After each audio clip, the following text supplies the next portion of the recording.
एक दिन गौतम बुद्ध अपने शिष्यों के साथ शांत बैठे थे। उन्हें इस प्रकार बैठे हुए देखकर शिष्य चिंतित हुए कि कहीं वह अस्वस्थ तो नहीं है। एक शिष्य ने उनसे पूछा है कि आज वह मौन क्यों बैठे हैं, क्या शिष्यों से कोई गलती हो गई है? इसी बीच एक शिष्य ने पूछा कि क्या वह अस्वस्थ है, पर बुद्ध मौन रहे। अभी कुछ दूर खड़ा व्यक्ति जोर से चिल्लाया, आज मुझे सभा में बैठने की अनुमति क्यों नहीं दी गई? बुद्ध आंखें बंद करके ध्यान मग्न हो गए। वह व्यक्ति फिर से चिल्लाया, मुझे प्रवेश की अनुमति क्यों नहीं मिली? इसी बीच एक उदार शिष्य ने उसका पक्ष लेते हुए कहा कि उसे सभा में आने की अनुमति प्रदान की जाए।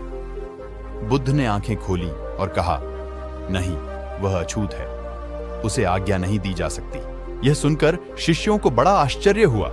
बुद्ध उनके मन का भाव समझ गए और बोले, हां, वह अछूत है। इस पर कई शिष्य बोले, हमारे आश्रम में जात पात का कोई भेद ही नहीं है, फिर वह अछूत कैसे हो गया? तब बुद्ध ने समझाया, आज का क्रोधित होकर आया है। क्रोध से जीवन की एकाग्रता भंग होती है। क्रोधी व्यक्ति प्रायः मानसिक हिंसा कर बैठता है, इसलिए जब तक वह क्रोध में रहता है तब तक वह अछूत होता है। इसलिए उसे कुछ समय एकांत में खड़े रहना चाहिए। क्रोधी शिष्य भी बुद्ध की बातें सुन रहा था। पश्चाताप की अग्नि में तप कर वह समझ चुका था, अहिंसा ही मनुष्य का महान कर्तव्य परम धर्म है। वह बुद्ध के चरणों में गिर पड़ा और कभी क्रोध न करने का प्रण लिया। शिक्षा क्रोध के कारण व्यक्ति अनर्थ कर बैठता है, बाद में पछताता है।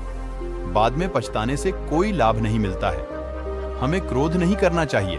असल मायने में क्रोधी व्यक्ति अछूत होता है और उसे अकेला छोड़ देना चाहिए। क्रोध करने से तन मन धन और तीनों की हानि होती है। क्रोध से हानिकारक और कोई वस्तु नहीं हो सकती।